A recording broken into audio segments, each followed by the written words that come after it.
So look at. I mean, 13.25 is a lot of cake.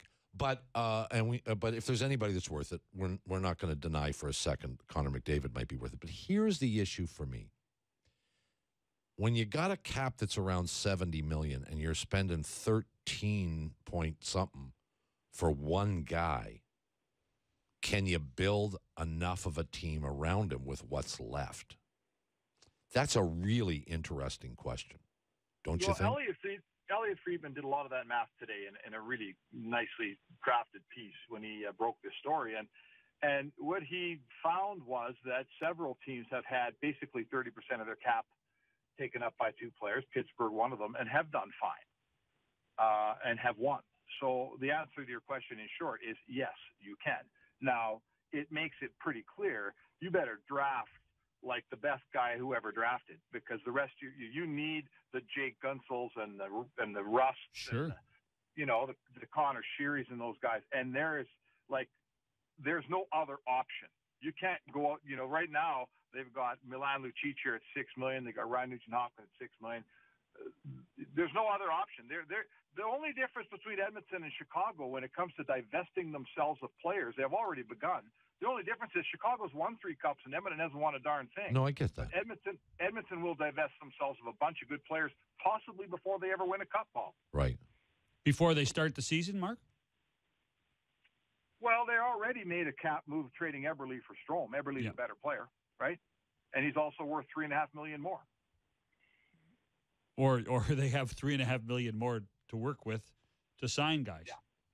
Well, hey, look at Draisaitl and McDavid were the highest scoring duo in the National Hockey League last year, right? They had more points together than Taves and Kane. They had more points together than Crosby and Malkin. Yeah. So my point is, and to the good side of the conversation, they're starting next season. They're going to be 20 and 22 respectively, right. 20 and 21 respectively. So.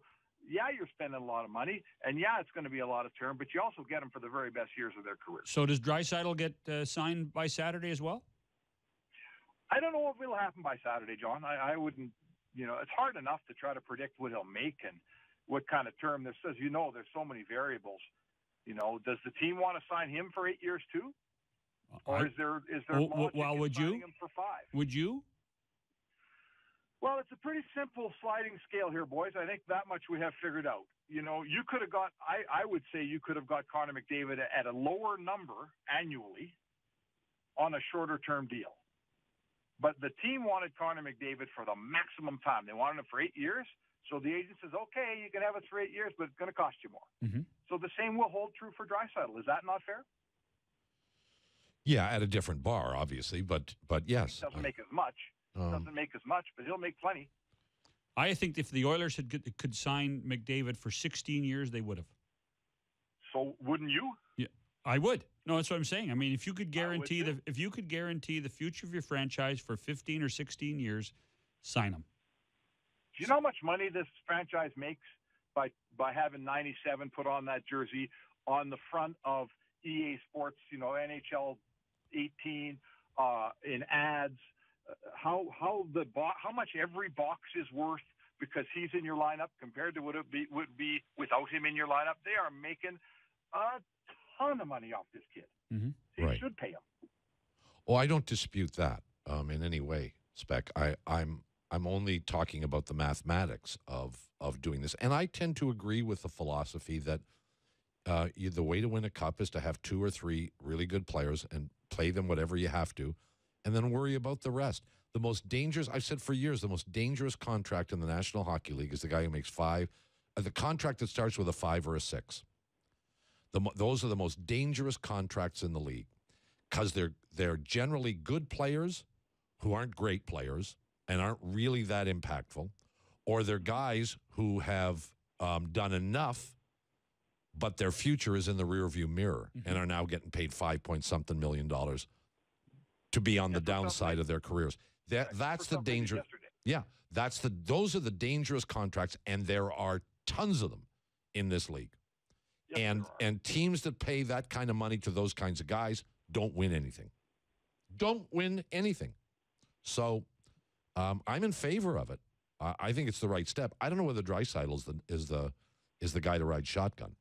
But hey, that I'm not saying no. I'm just saying I don't know already that yet. made. I get that it. bed is already made. They've already made that decision. You right? know.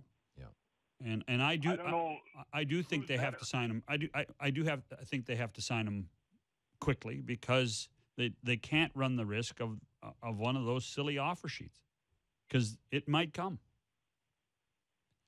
If the Gretzky trade, a lifetime ago, yep, out of Edmonton, hadn't happened. I mean, let me rephrase that. Do you think the Edmonton Oilers look at what happened with Gretzky and say, we're not going to let that happen again? No, it's too far away. We're too many economic models past, Bob. That was too long ago. There was no cap. The players were basically in control of the economy, are beginning to get control of the economy. That's too far away. I don't think you can draw any conclusions. John, can you at this point? No, I don't think. I think when you look at models, I think you look at Edmonton, and Edmonton wisely says Pittsburgh, Malkin and Crosby, Chicago, Taves and Kane. And I think that, and you look at the amount of money that those two teams have spent on those two players in and about that $20 million range for both of those players. And I think they can justify it. The big problem for me is that I don't think that the Penguin guys or the Blackhawk guys won Stanley Cups on the big contract. After the big contracts were signed, they did them before. Yeah. And that to me is, hey, you got to do something. You got to win a championship. And that was the corner the Oilers are in, the way the CBA works and the age of these guys. Hang on. Did Pittsburgh not just win the last 2 years? Sure. No. I listen. I'm not questioning it, but this is a team that has signed young guys out of their entry-level deals before and failed miserably. Yeah. Okay. Sure. Okay. So that's all I'm saying. Fair enough. I know. I mean, again, I think we're drawing on. You're right. I don't think you can make any comparison between throwing too much money at Ryan Nugent-Hopkins and throwing too much money at Connor McDavid. No. Listen, as you know, I'm as big a McDavid fan as you are, Spec. Let me ask you a question? Not to make this a Toronto-centric conversation at all, but my mind is spinning here with this idea of what you need. Toronto Maple Leafs, Austin Matthews is the one. We're going to have this discussion same time next year. Who's the two? Who's the second guy for the Toronto Maple Leafs? They don't have two. They have three, Bob. Okay. They have Nylander and Marner. Can you have all three? That's going to be the challenge that these guys have a year to think about. It's a good question. You have to start at the top, and we'll have to see what kind of sophomore season Matthews has. Well, of course. Let's say McDavid we'll assume McDavid makes 13.25. Does Matthews make 13.25 as well?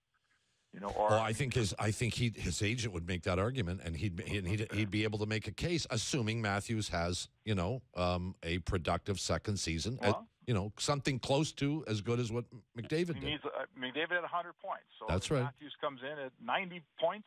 Do you pay him as much? Maybe you do. I'll tell you this: he's as valuable to the richest franchise in the National Hockey League in Toronto as McDavid is to this one. Exactly, and the player holds every card. Every card. But the issue for me isn't Matthews. It's who's the second guy. Yeah. And right now, I don't think we know the answer to that question.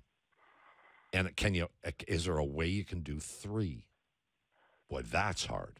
It's going to be. It's going to be tough for the Maple Leafs. They just got to pray that by the time they start doing this and talking about this a year from now, they can see growth in the game. And hockey-related revenue grows, and the cap grows, and then all of a sudden it becomes... Yeah, well... And Bob, the only big thing coming down the pipe before all these contracts end is the new TV deal in the United States. Well... And it's still a ways away from happening, but it's going to happen halfway through Connor's deal. It's going to happen halfway through What's Austin it, $200 million now?